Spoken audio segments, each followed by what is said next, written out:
What's up, everyone? Welcome back to the channel. If you've been watching Maul, Shadow Lord on Disney+, you already know how insane this show was. Matt Michnowitz's pen sparked flames when he wrote this masterpiece for Dave Filoni to produce. We already covered the show itself in another video. If you want the full breakdown, click the card above. But today, we're here to talk about a character who promises to reshape the future of this franchise, Devon Izara.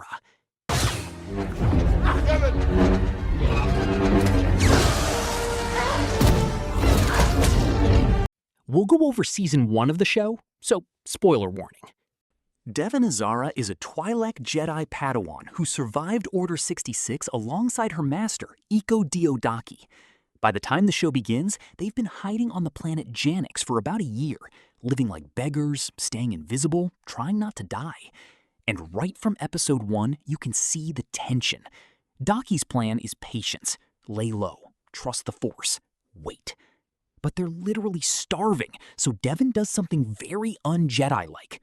She steals. They won't miss it. I told you already. We do not steal. I'm tired of begging. We could always rely on the kindness of strangers.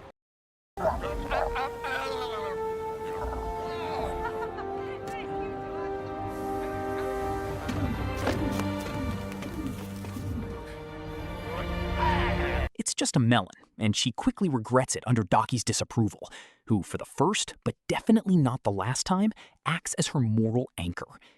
And it's no coincidence that right after being arrested for the theft and running into Maul at the police station, she catches his attention. He doesn't just sense the Force in her, he senses the dark side battling for control of her consciousness. That dark impulse is nothing more than a spark buried in her subconscious. But for a Sith trained by Palpatine himself, spotting exploitable potential is second nature. The moment Maul lays eyes on Devon, he knows two things.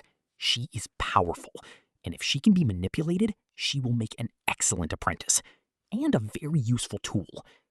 Maul has a list of people he wants revenge on, and he knows reaching that goal alone is nearly impossible. So he needs allies, whether Jedi or crime lords. Devon and Daki's brutal fight for survival slowly opens the Twi'lek's eyes to the need for cooperation. She starts the story giving Maul absolutely zero trust. She's sharp. She knows enough about this Sith to keep her distance. But Maul is smart and patient. He uses every opportunity he can to help her, which inevitably builds a sense of gratitude. Because even with ulterior motives, Maul does put himself at risk for her. Where is Maul? Tell me. I'm right here.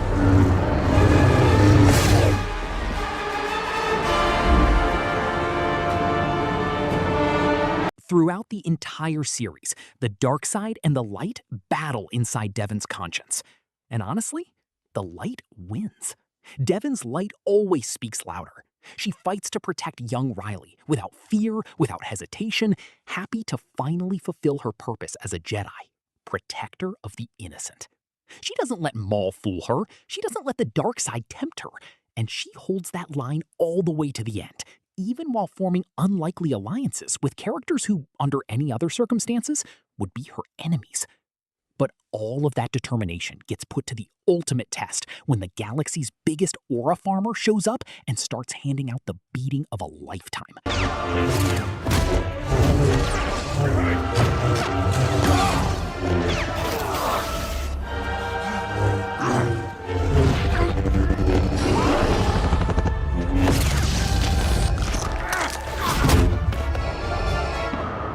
Vader hits Daki. Vader hits Maul. Vader hits Devon. He is unstoppable. And knowing victory is impossible, Maul does exactly what any good Sith would do. He shoves Daki in front of Vader and runs, using the Jedi Master as bait.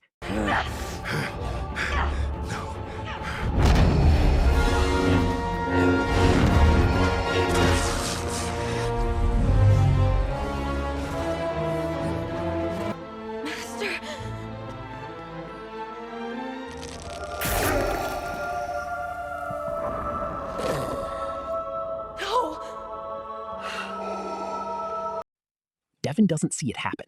she only sees the final blow. And that blow doesn't just destroy her master, it obliterates the last barrier standing between her and the full corruption of the dark side. You can see it immediately. Her intention is revenge. She wants to pour every ounce of her hatred and frustration onto that walking barbecue from Mustafar.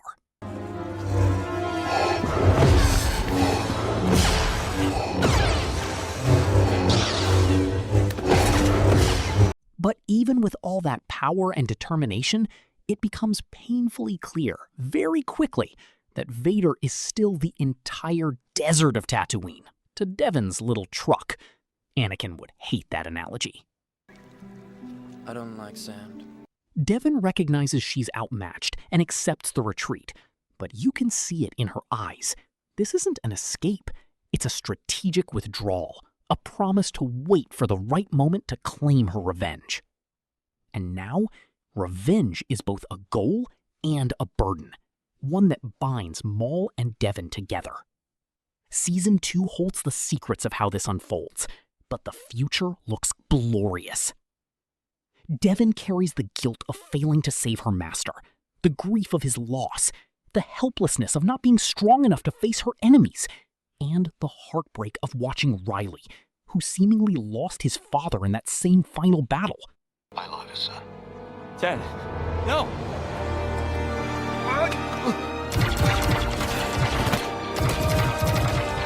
Dad! Riley Lawson, we must hurry.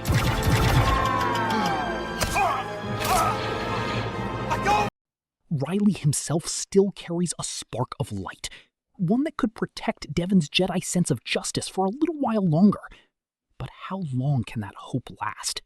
Shadow Lord managed to capture the impeccable quality of the Clone Wars while forging its own identity. Darker, more brutal, entirely its own. And Devon Izara is without a doubt one of the show's greatest achievements. She has every potential to become as beloved and iconic as Ahsoka, though entirely on her own terms, in her own style, on her own journey.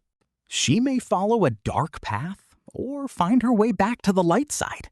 She could drift between both paths, or perhaps rediscover on her own, or with Riley's help, the destiny her master wished for her. Maul's actions that exposed Daki to danger could eventually be uncovered. And my guess is that Captain Lawson survived and will reveal this to Devon at some point. A battle between a fully trained, more powerful Devon and Maul? Oh, that could be incredible! Either way, the girl has style, a well-crafted story, and we'll be watching her career with great interest. And you, young Skywalker, we will watch your career with great interest. Did you enjoy the video? We put a lot of effort and heart into this kind of content, and we hope you had fun watching.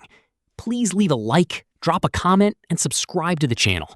Just a few seconds of your time helps us more than you know, and we're truly grateful. Stay tuned for the next videos. More news and content coming soon.